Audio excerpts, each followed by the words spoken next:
Pashaparo, riding at 7, big board, pep for my peeps. Thank you for tuning. The replay. Exciting day today. First 4 week, close to the first 4 week, 2021. How you feel? 2021. Alright, so let's get into it. Now, yesterday we was talking about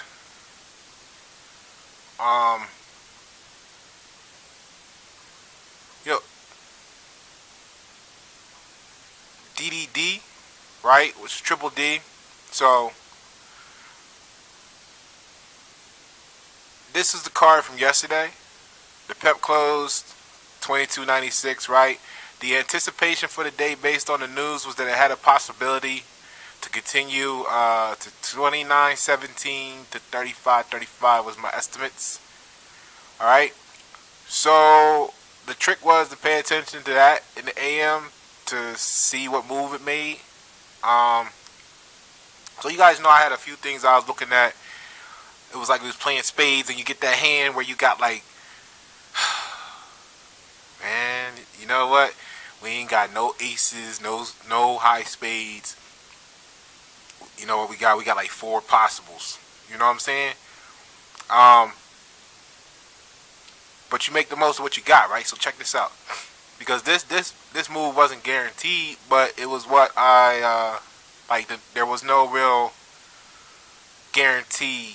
There's no guarantee in life, right? But there was no guarantee, but this is what I thought it could possibly do. So now the reality, the success of that today was this. It actually closed today at 23.53 after a high of 31.51 before diving down to the 22s and then finally, closing at the 23.53. So this actually presented the expected opportunity and closed up for the day only 57 cents after all of that price action. So now this is why this would have been a great opportunity, as I say there on the card, to utilize your trailing stop loss and lock in, a certain percentage that you're comfortable with. But the trick with that is knowing how much room to give it to bounce up and down, to do the work that it's going to do on the way up. Very few things just go straight up or move even if it's at an angle at a straight line. A lot of stuff there's fluctuations. So you got to decide what your risk tolerance is, what you're willing to risk, and go from there. Now, here's how I played today. There's a stock I'm going to tell you about at the end that we were talking about, Regulus RX, RGLS, and the anticipation for next week. So we talked about DDD, right? And we talked about TRCH yesterday, okay? So we're going to cover TRCH. We're covering DDD now. Regulus was pretty much a wash for the day. It didn't move. Not to say maybe we won't get some activity early next week. But let's look at this real quick. So this one right here, what I'm getting at is I had some other ones that I was really focused on, and when I saw this dive like the way it did in that first 20-30 minutes or so, probably 20 minutes there, 15 minutes, I put my attention on the other stock that I was less familiar with.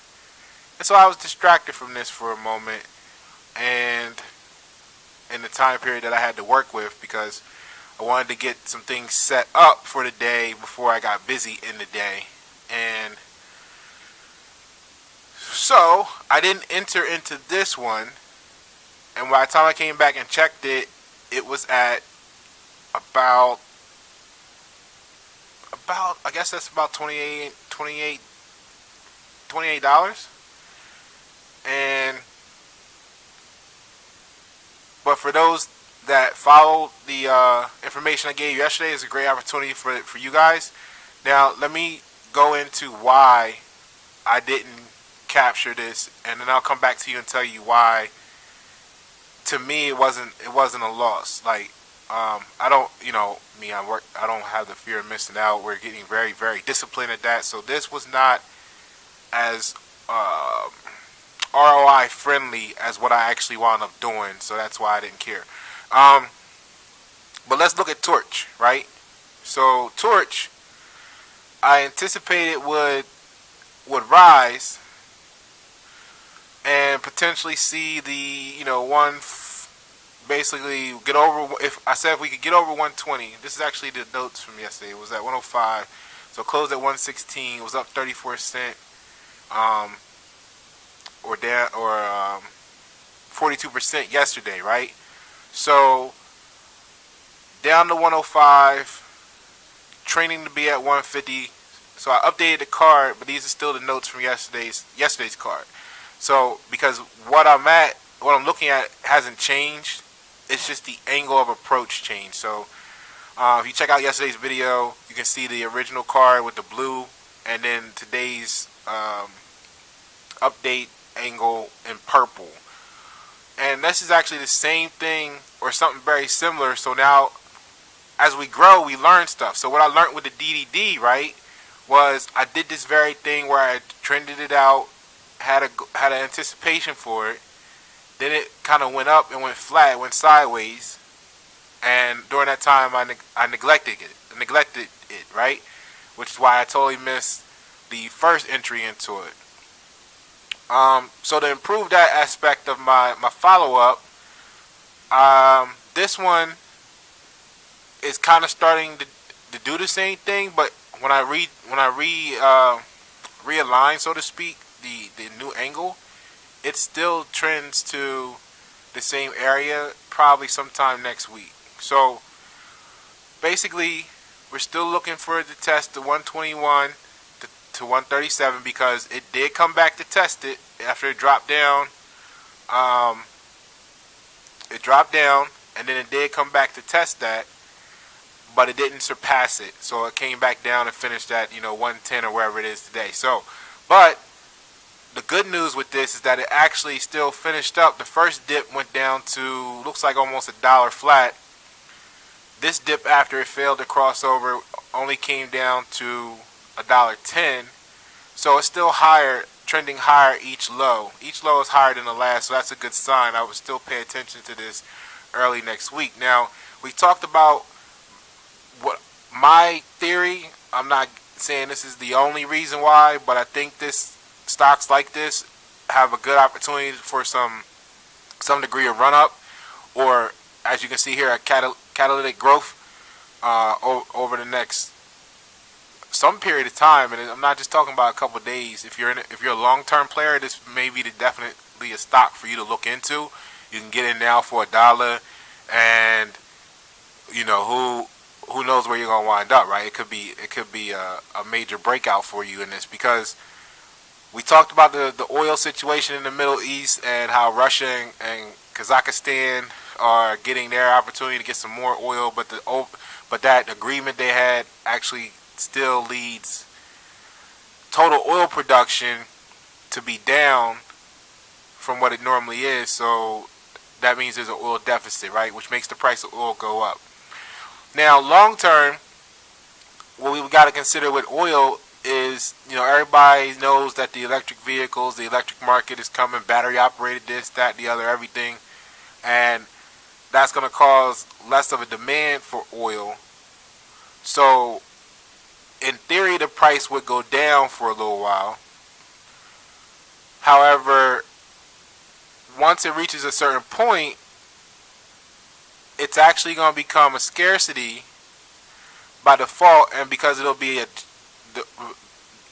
going to be two things. Like, the oil is going to become a scarcity because it's not being produced as much, and then because it's being cheaper,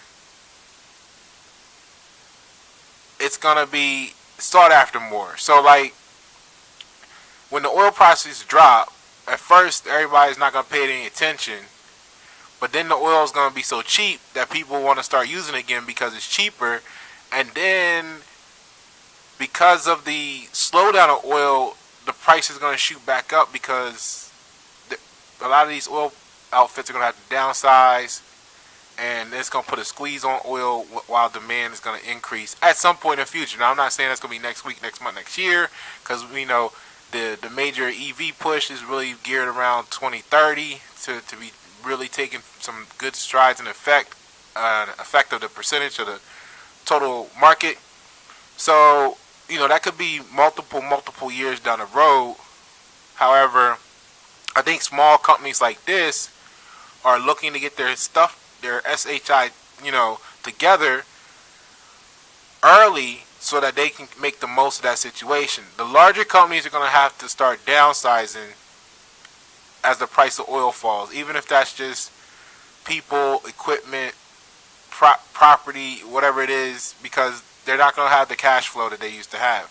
But that leaves room for the small ones that are just upstarts anyway to grow and grow into that void that's going to be presented in production. So one like this, I think, is really great for the future.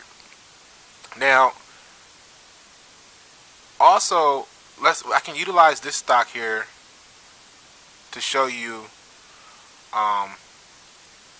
what I'm talking about. So let's say this stock right here, right? When we was talking about it for today, we were talking about an entry where it was already at 22.24, right? So that's let's just make it at $20 even, right? So if you wanted to get 100 shares, that would have been $2,000, right? If we just rounded it off to 20.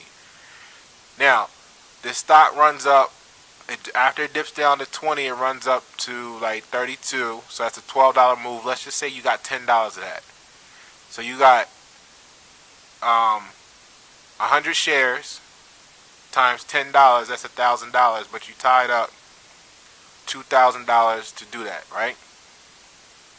So even if you had 150 shares, that would be $3,000, right?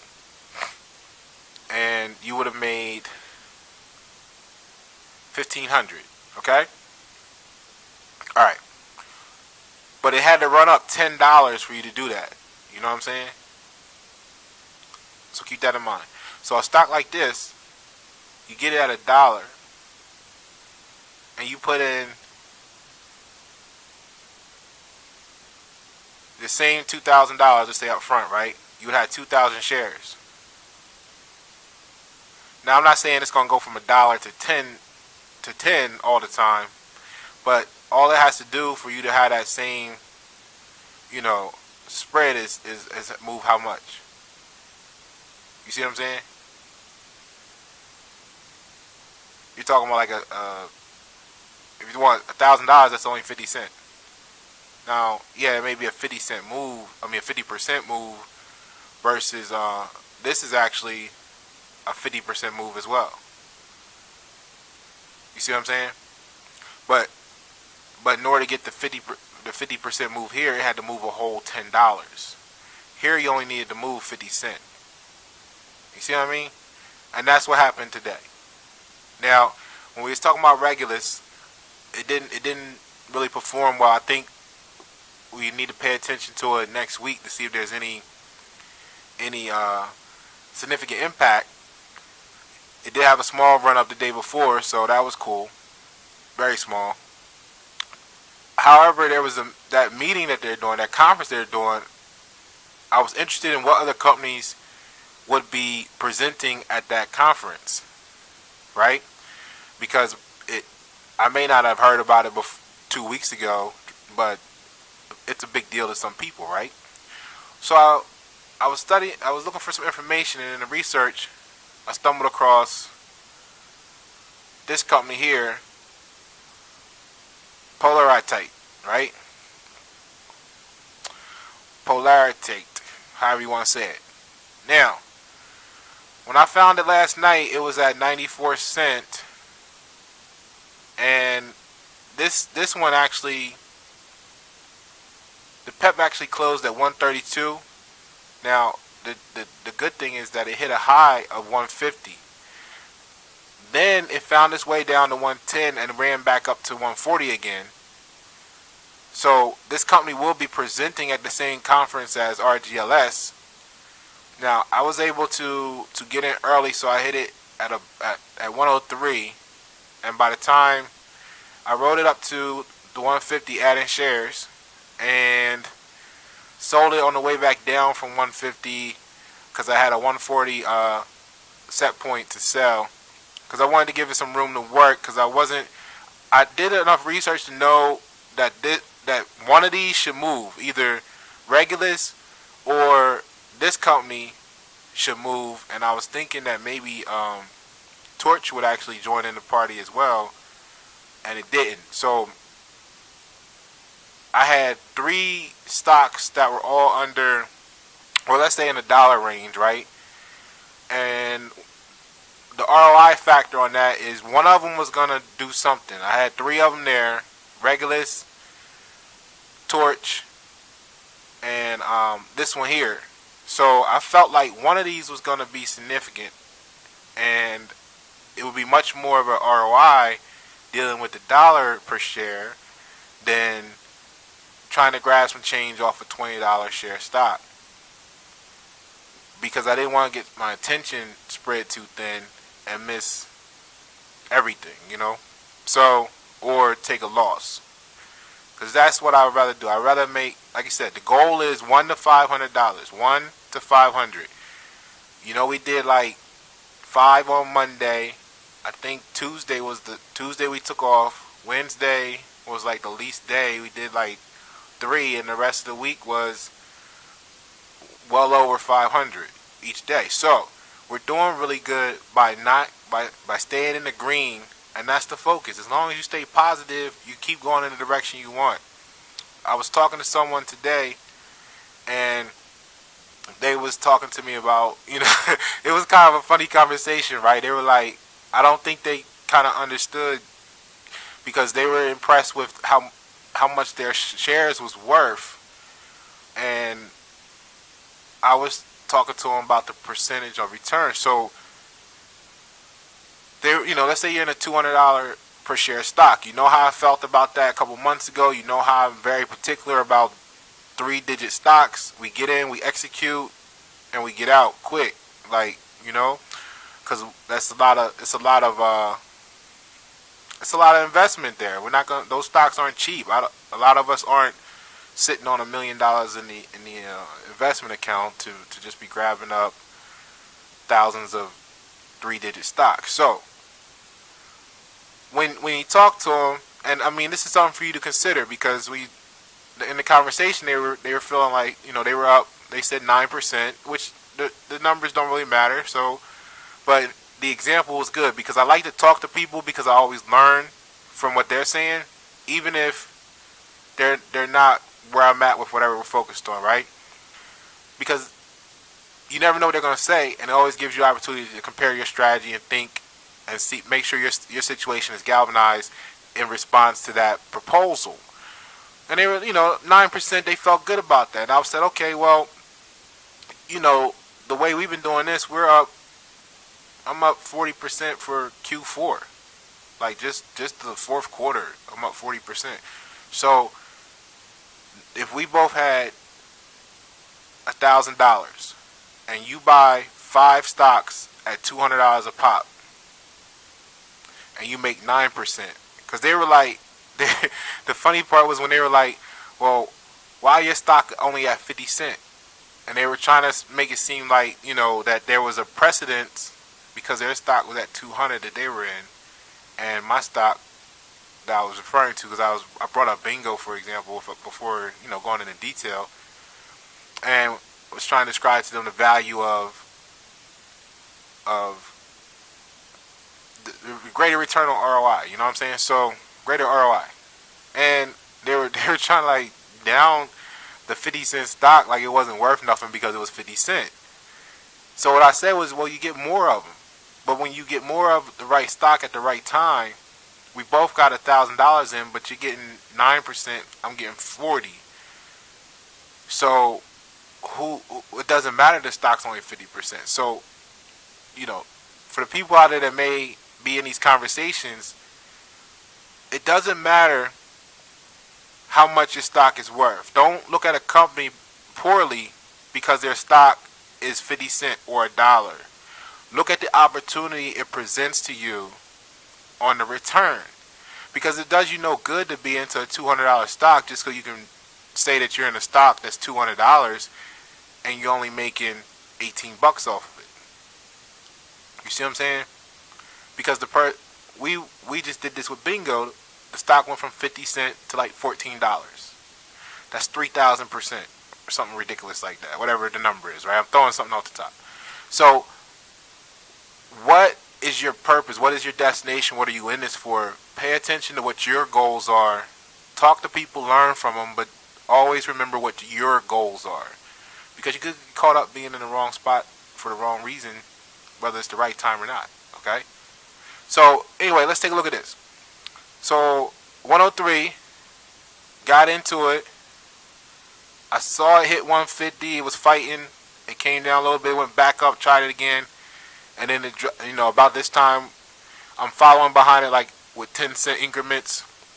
So as it worked its way to like 130, I would, okay, let's maybe leave it at 115 for now. And then 140, I'm like, okay, it's moving up kind of fast. Let's lock that in at 130. Because that way I don't have to pay like total attention to it. I can, do what I'm doing in life. And then when it crossed 140 relatively quickly and kept going up, at first I had it at 135, then I moved it to 140. It might have even been like 142. But somewhere in there, I had my set stop back. So it came back down, triggered the set stop. It bounced around a little bit. And by that time, it was like the perfect timing because I had things to do. So I just closed out the day at that. Regulus had like, Torch actually it went down, right?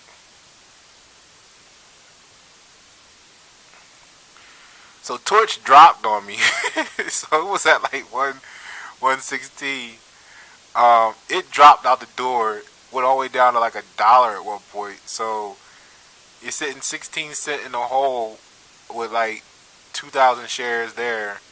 So for a little bit of time, the 3,500 shares on PTE was kind of like, well, I didn't have 3,500 right away. I got like 1,000, 2,000. Then I got like 500 more, and then like another 1,000 later on, and rode it all the way up. So at the very beginning, it was like they were balancing each other out, and I was kind of just washed out for the day. Then Torch finally came back up, and I gave it a little time to see if it was going to cross over that line, which it didn't, and it dropped a little bit, and I sold those shares, the vast majority of those, just in case it wanted to continue to drop. So deducting the loss from Torch, the stalemate with Regulus, and the fact that I didn't get into DDD because I was looking at all this other activity, waiting for stuff to move.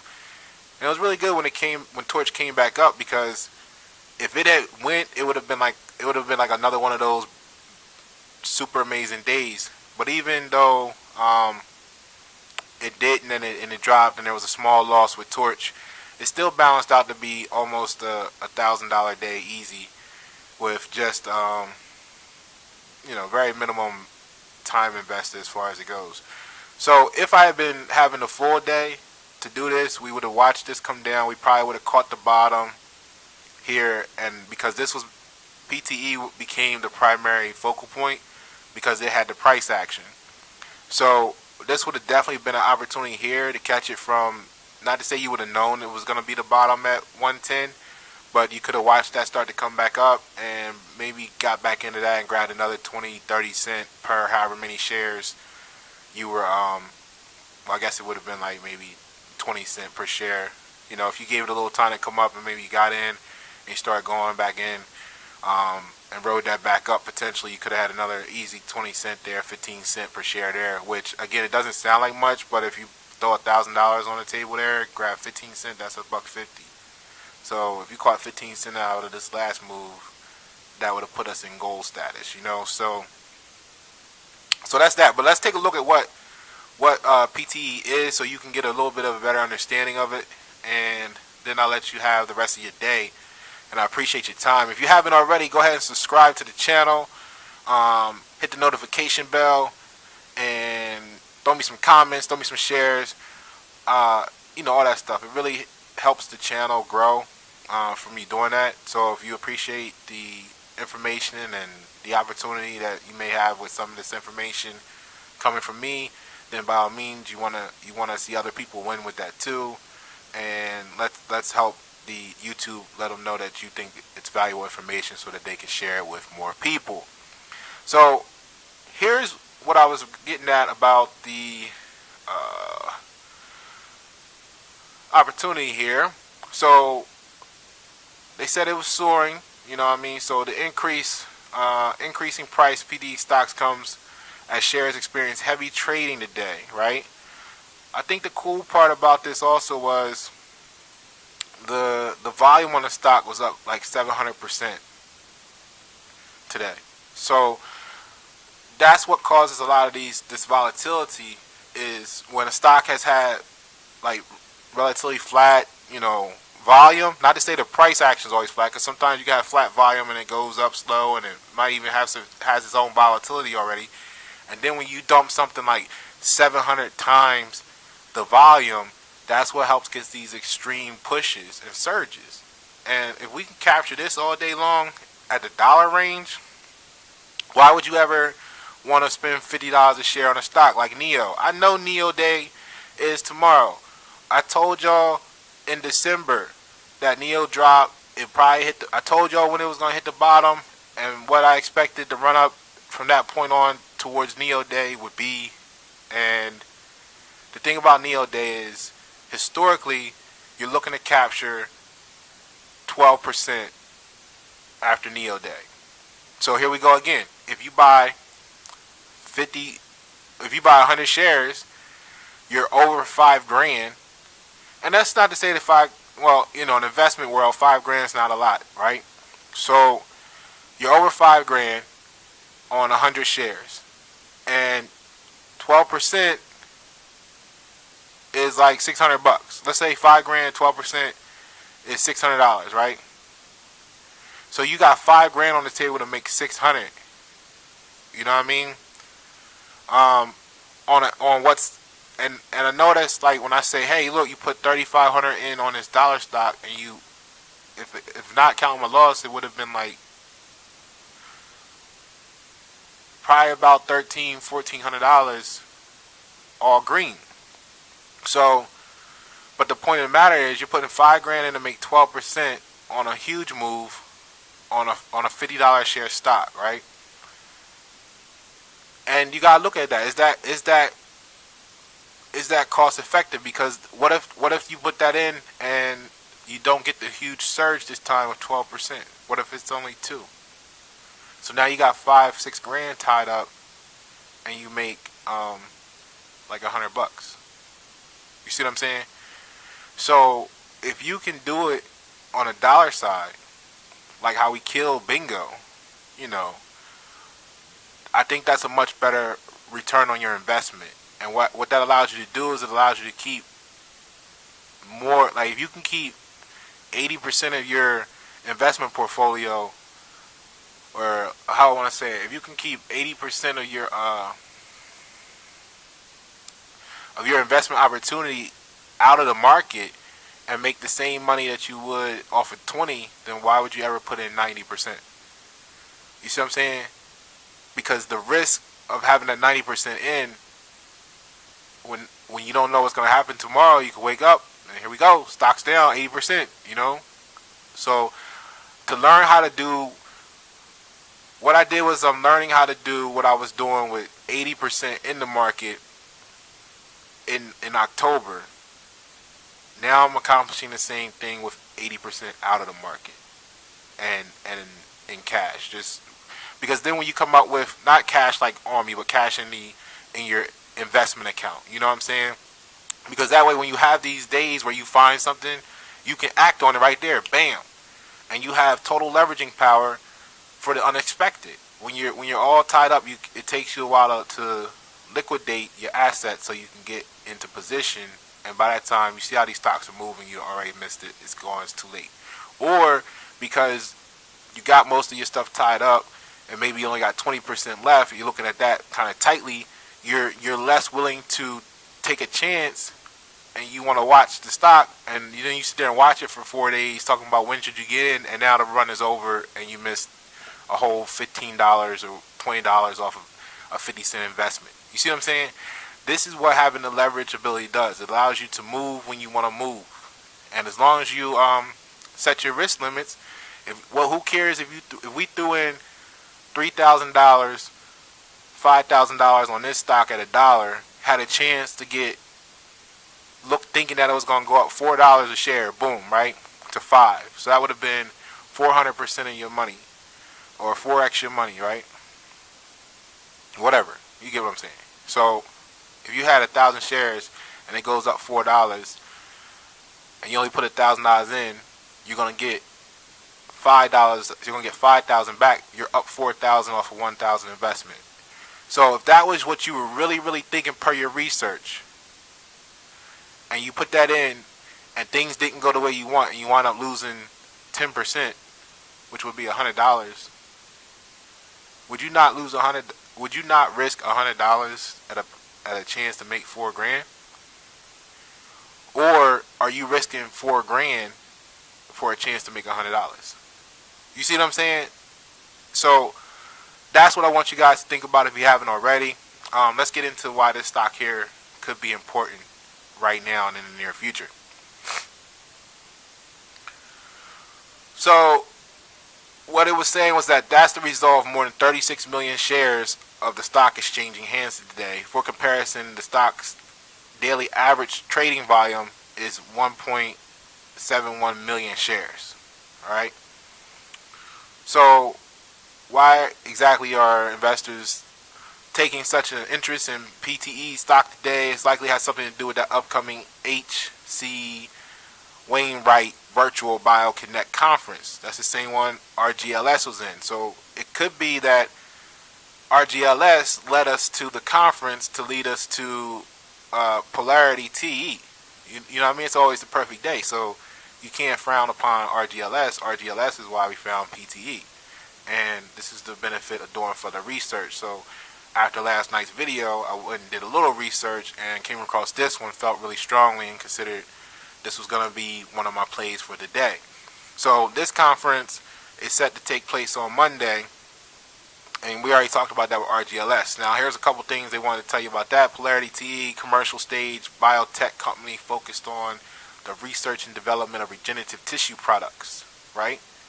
The company does so not by using artificial or synthetic tissue, but from tissue taken from each patient, which this is crazy because I'm going to show you, and I have a question, and if anybody has the answer, I would be really interested to read it in the comments below, because this is amazing. They got some more detail here, but let's take a look at this, right? This is their website, and this is how you know you're just getting started, but you're about to make some serious money, because this is like a website that you made, you know what I mean?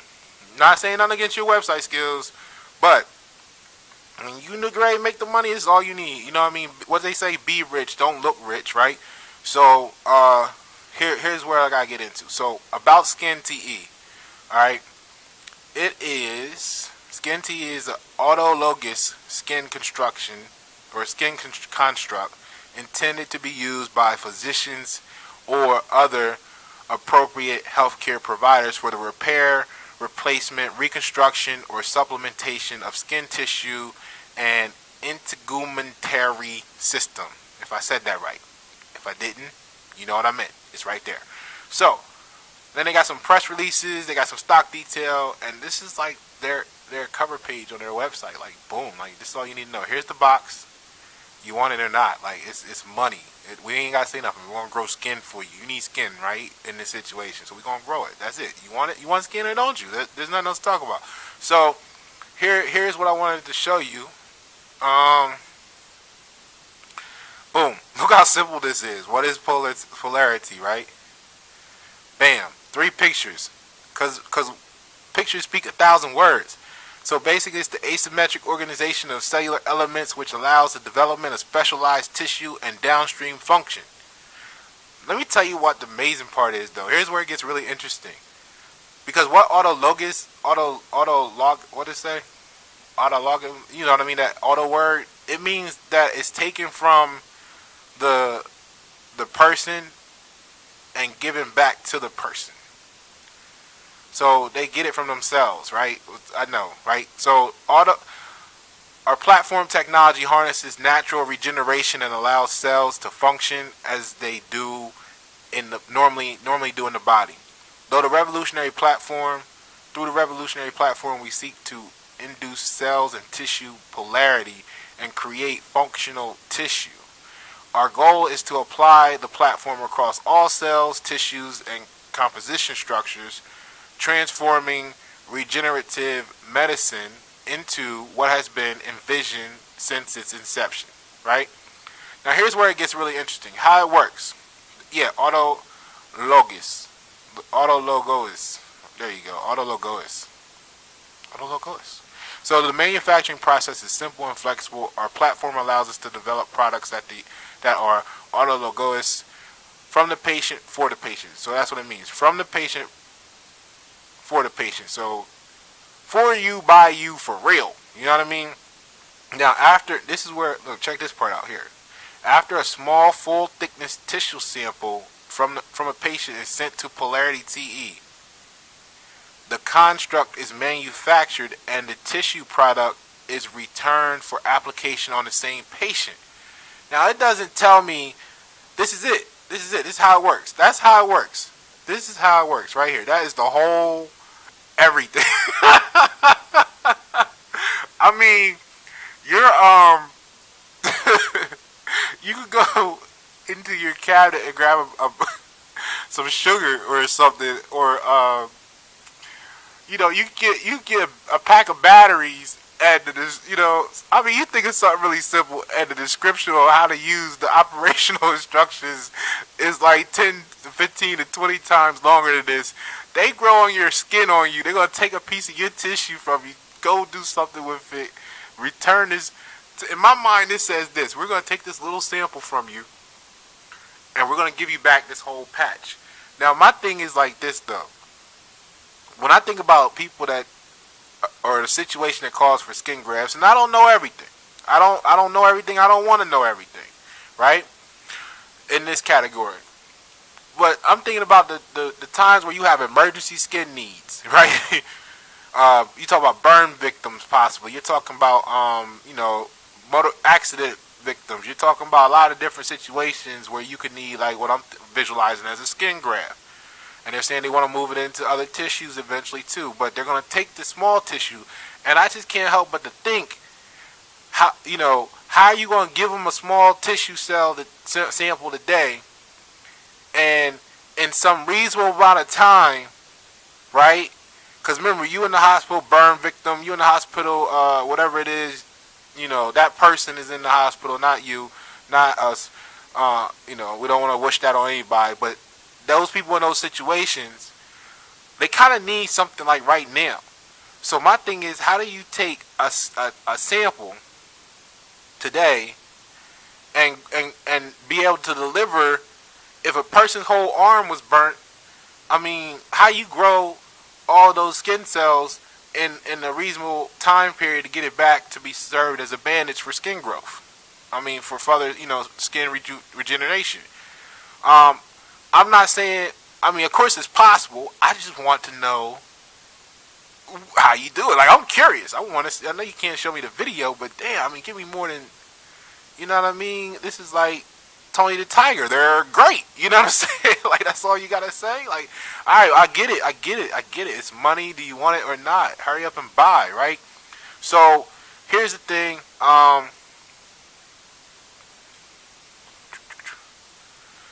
Again, at Polarity, they're aiming to be the first company to truly deliver regenerative medicine into a clinical practice.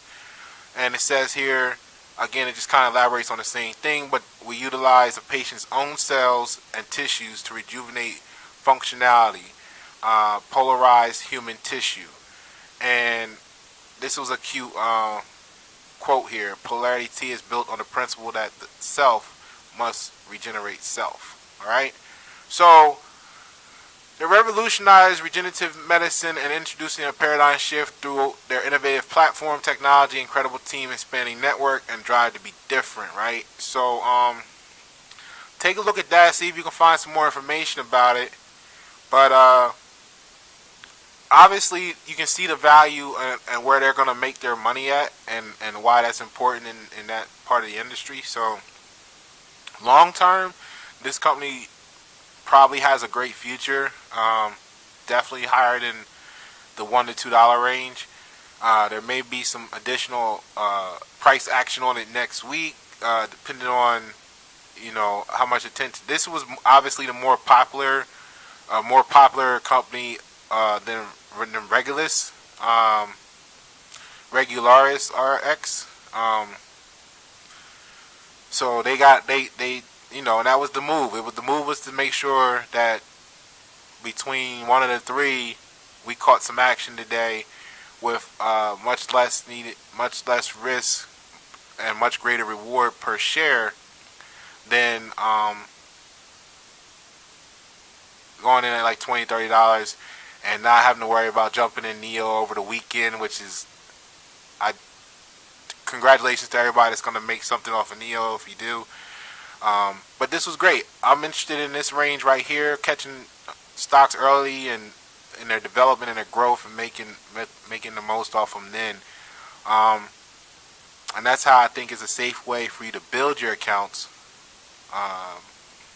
maintaining your discipline, practicing, grow your account. And if you do this for a year, like I said, especially if you're in a situation where you're still able to go to work and life is kind of normal like that a little bit, you don't have to rush it because people say to you quick, oh man, you're making this, that, not that you tell them how much you make, but if you talk shares or something, people start to try to do math. And anyway, it's always a reason why they want to, they have an opinion. So if you're in a situation and the person's like, man, look, you're making that much, and why are you still coming to work? Why you still go to work? Why you still this? Why you still that? It's because, yeah, you got an idea that you could do this right now, and you probably could.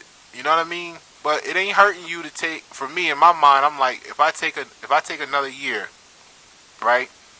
If you're making $500 a day, let's just say, that's 173 or something like that. If you're making 100, that's 24 basically. If you're making 3, that's an extra $100,000. So if you go to work every day and you're feeling good and you're feeling confident, and you take another year, even 2 years doing this, right? You're gonna learn so much more than you know right now, and you're gonna become so much more aware of things that you have to take time to think about and look. You'll be able to act and respond like that because you'll be so much more experienced. So to be able to take a year and 2 and learn and get paid to learn while you're getting paid to learn, you see what I'm saying? It just makes sense because all you're doing is strengthening your position so that when you do take that leap, you'll be in a much more, confident about your abilities to perform in all different conditions of the market, and 2, if you're another $25,000 to $250,000 up or more, even if who knows what you're gonna do, then that makes that ability to leave even more comfortable for you, because the last thing you want to do is jump out there on a leaf and have all this stress on your back to perform, and then if you make a mistake, you're gonna feel like it's the end of the world. When in reality, if you just took your time a little bit, that same mistake you wouldn't even care about. It would be so small, it'd be negligible. You see what I'm saying? So take your time. Don't let nobody rush. I did a video on the YNet7 channel about take your time. Take your time. Don't let nobody rush you. Don't let nobody hype you up to go make no crazy moves. Know what your goal is and focus on that. You know what I'm saying?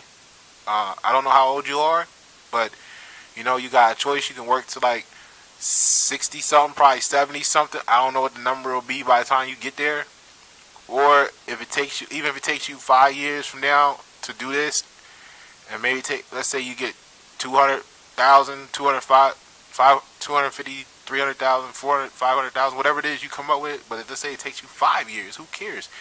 Is that not still sooner than working till you're 70? You see what I'm saying? So with 300,000, you could take out enough to pay your rent for 5 years, your mortgage for 5 years. You can have enough for food.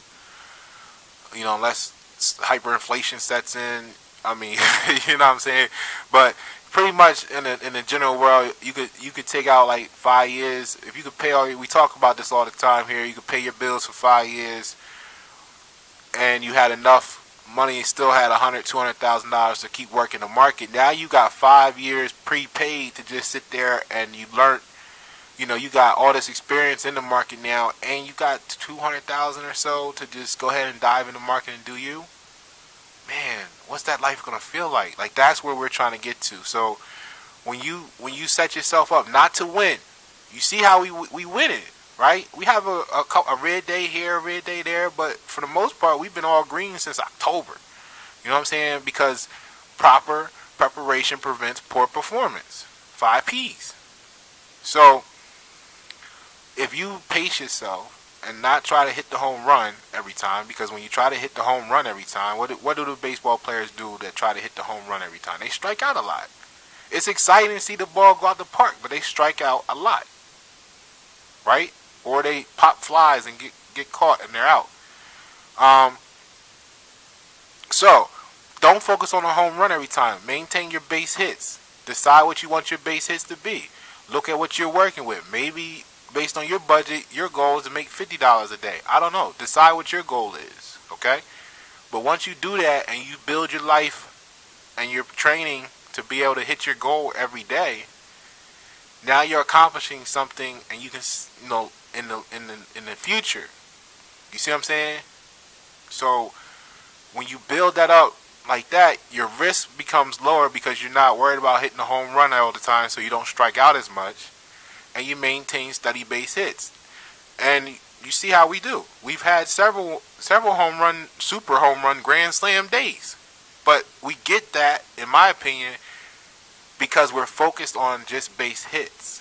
And when you're focused on that consistency, it allows you to know that pitch that you're gonna hit, and it's gonna be a home run. So it takes some of the guesswork out because your discipline is up. So I want you guys to think about that. Thank you for your time we shared today. I'm Pasha Paro. SWAT 7. Big board pep for my peeps. Enjoy. Thank you for tuning the replay.